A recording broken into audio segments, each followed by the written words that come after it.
Good morning students. Lockdown की इस कक्षा में आपका स्वागत है। उम्मीद है आप लोग सरकार के द्वारा निर्देशित लॉकडाउन के नियमों का पालन कर रहे होंगे, मास्क का प्रयोग घर से बाहर कर रहे होंगे, गमछा या रुमाल का भी आप इस्तेमाल कर सकते हैं मुंह ढकने के लिए। इसके साथ घर से बाहर से घर वापस आने पर साबुन से 20 सेकंड तक हाथ धोना, पाँव को धोना और अन्य समय में मुंह, नाक और आँख में उंगलियां नहीं डालना। इन बातों का ध्यान रख रहे होंगे और हमारे YouTube चैनल ई पाठशाला, लॉकडाउन ई पाठशाला बाय DC रामगढ़ को देखकर उसमें जो कंटेंट्स डाले जा रहे हैं उनसे लाभ उठा रहे होंगे। आज हम कक्षा 7 के विषय सामाजिक विज्ञान पुस्तक सामाजिक एवं राजनीतिक व्यवस्था पार्ट 2 के अध्याय 1 यानी लोकतंत्र का अध्ययन करने वाले हैं। आज की 7वीं कक्षा का विषय है सामाजिक विज्ञान के अंतर्गत सामाजिक एवं राजनीतिक व्यवस्था पार्ट 2 अध्याय लोकतंत्र। इसमें देखिए भारतीय संसद के साथ हम आज की कक्षा को शुरू करने जा रहे हैं। आज हम लोकतंत्र की चर्चा करने वाले हैं। तो हमारी चर्चा के मूल बिंदु हैं लोकतंत्र यानी डेमोक्रेसी क्या है, फिर लोकतंत्र का विकास कैसे हुआ और इसकी लोकप्रियता किस प्रकार विश्व भर में बढ़ी। हमारा तीसरा बिंदु होगा लोकतंत्र में सरकारों का चयन। तो आइए जानते हैं लोकतंत्र क्या है। लोकतंत्र अर्थात जनता का शासन। अमेरिका के राष्ट्रपति अब्राहम लिंकन ने कहा था और बहुत सही कहा था कि लोकतंत्र जनता के लिए जनता के द्वारा किया जाने वाला शासन पद्धति है। वास्तव में लोकतंत्र में सारे निर्णय जनता की सहमति से जनता के द्वारा चुने गए प्रतिनिधियों के द्वारा किया जाता है और इसका प्रमुख लक्ष्य जनता का कल्याण होता है। लोकतंत्र से अभिप्राय लोगों के शासन से हमने यह देखा कि लोकतंत्र का हमें यह देखना है कि लोकतंत्र का विकास कैसे हुआ। अगर हम प्राचीन काल के इतिहास को देखें तो हम क्या पाते हैं कि विश्व में पहले भी लोकतंत्र कुछ देशों में था, जैसे भारत में लिच्छवी गणराज्य और वज्जी गणराज्य, और ग्रीस यानी कि रोमन साम्राज्य में लोकतंत्र पहले भी था। तब प्रत्यक्ष लोकतंत्र हुआ करता था, किंतु समय के साथ इन लोकतंत्रों का समापन हो गया और विश्व के अधिकांश देशों में राजतंत्र सत्ता में आया। आधुनिक समय में क्या हुआ कि उसके पहले हम लोग एक बात की चर्चा करें कि राजतंत्र में जनता के लिए कैसा शासन उपलब्ध था। अगर राजा योग्य था, दयालु था और कुशल था, प्रजावत्सल था, तब तो जनता के लिए अच्छी सुविधाएं होती थी, जनता के हित के निर्णय लिए जाते थे। किंतु इसके विपरीत यदि राजा निरंकुश, आतताई, मूर्ख और अकुशल हो तो जनता का जीवन नरक हो जाता था। उनके लिए चारों ओर कष्ट ही कष्ट होता था। ऐसी स्थितियों में कई बार क्या हुआ कि जनता धीरे धीरे तंग आकर विरोध करने लगती। कई देशों में विद्रोह भी हुए। फ्रांस और रूस की बात लेते हैं, वहाँ राजाओं के ऐसे ही अनैतिक और क्रूर शासन के विरुद्ध लोगों ने विद्रोह किया और विद्रोह के बाद उन देशों में लोकतंत्र की स्थापना हुई। कालक्रम में यह स्थिति चलती रही। फिर संयुक्त राज्य अमेरिका में लोकतंत्र की स्थापना हुई। लोकतंत्र की स्थापना का एक नया नमूना, अलग सा नमूना ब्रिटेन में देखने को मिला, जहाँ पहले राजा का शासन पहले से चला आ रहा था। फिर वहाँ लोकतंत्र के स्थापना के लिए आंदोलन आरंभ हुए और और धीरे धीरे राजा की शक्तियों में कटौती होती चली गई।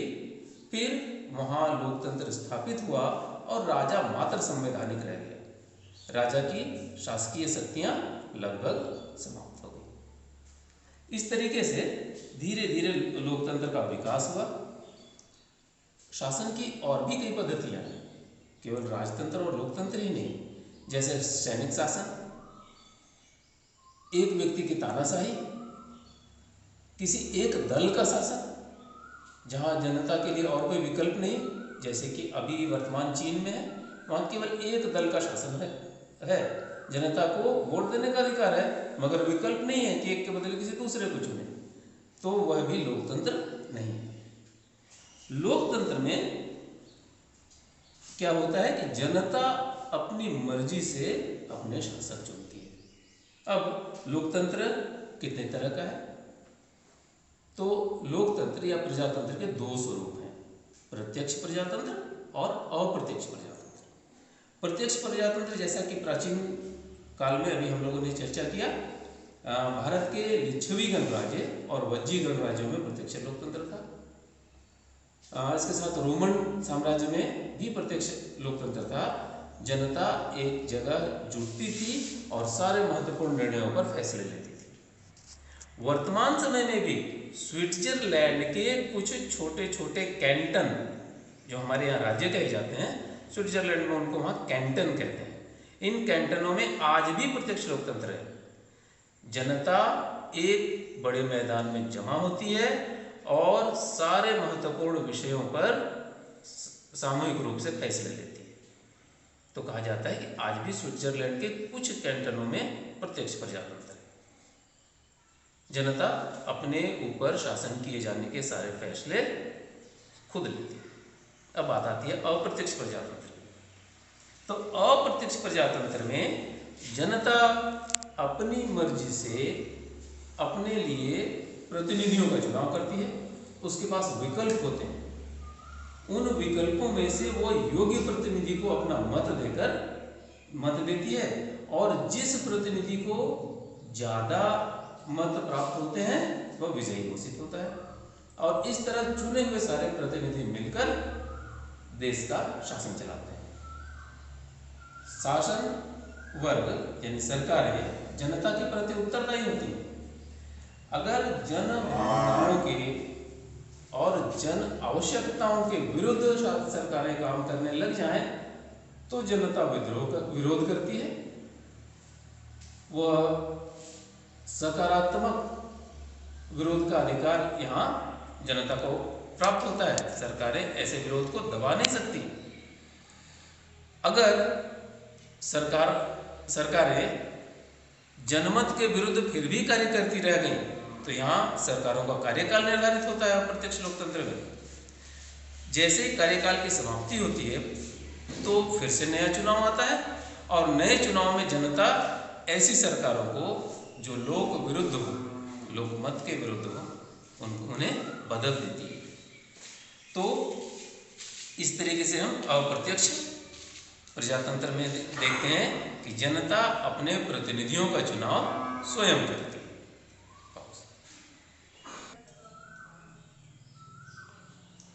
वास्तव में लोकतंत्र वर्तमान विश्व की सर्वाधिक लोकप्रिय एवं प्रचलित शासन पद्धति है। लोकतंत्र में इसके लोकप्रिय एवं प्रचलित होने का कारण क्या है कि इस व्यवस्था में हर व्यक्ति को धर्म, जाति, रंग, बोलचाल, वेशभूषा, लिंग आदि के भेदभाव के बिना सबको समान रूप से सरकारों को चुनने में अपना योगदान देने का अधिकार है। पुनः सारे व्यक्तियों के साथ उपरोक्त मामलों पर भेदभाव किए बिना सबको आगे बढ़ने, विकास करने के समान अवसर प्राप्त होते हैं। लोकतंत्र में जनता की इच्छा सर्वोपरि है और उसके तमाम मौलिक एवं नागरिक अधिकारों की रक्षा की जवाबदेही सरकारों की होती है। अगर सरकारें जनता के अधिकारों के प्रति समर्पित नहीं होंगी, जवाबदेह नहीं होंगी, तो जनता ऐसी सरकारें बदल देती है। इसलिए अब्राहम लिंकन ने बिल्कुल सही कहा कि लोकतंत्र जनता का, जनता के लिए और जनता के द्वारा शासन है। अब हम बात करते हैं कि लोकतंत्र में सरकारों का चयन कैसे होता है। तो हमने अभी चर्चा की कि लोकतंत्र के दो स्वरूप हैं, प्रत्यक्ष और अप्रत्यक्ष। प्रत्यक्ष प्रजातंत्र जिसके कुछ उदाहरण स्विट्जरलैंड में है, तो वहाँ कैंटन में, विभिन्न कैंटनों में जहाँ लोकतंत्र, प्रत्यक्ष लोकतंत्र है, वहाँ जनता एक बड़े मैदान में इकट्ठा होती है और प्रत्यक्ष रूप से अपने शासक का चुनाव करती है। साथ ही जो महत्वपूर्ण निर्णय लिए जाते हैं उन पर भी प्रत्यक्ष फैसलों में भाग लेती है। फिर बात करें अप्रत्यक्ष लोकतंत्र की, तो हम जैसा कि अपने देश में देखते हैं, हमारे देश में अप्रत्यक्ष लोकतंत्र है। यहाँ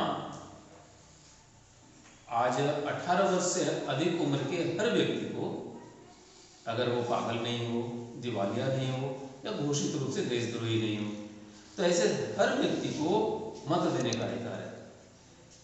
सारा देश लोकसभा संसदीय क्षेत्रों में बटा हुआ है, 542 क्षेत्रों में, और इन क्षेत्रों में एक एक सीट पर कई कई उम्मीदवार खड़े होते हैं।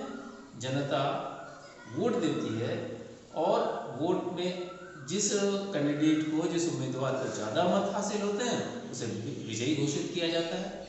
पुनः लोकसभा में जिस दल को आधे से ज़्यादा सदस्यों का समर्थन हासिल होता है उसकी सरकार बनती है। यानी सरकार बनने के क्रम में, बनाने के लिए जनता अपने उम्मीदवारों के माध्यम से अप्रत्यक्ष रूप से भाग लेती है। तो इस तरीके से लोकतंत्र में सरकारों का चयन होता है।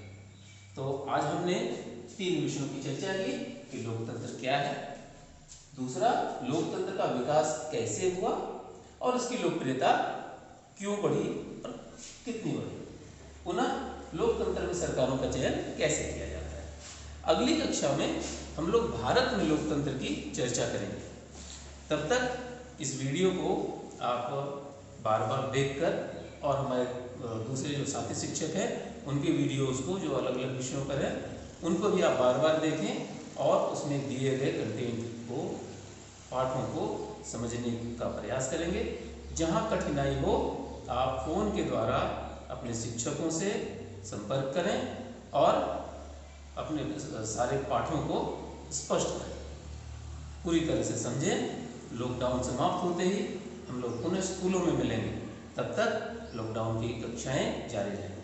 धन्यवाद।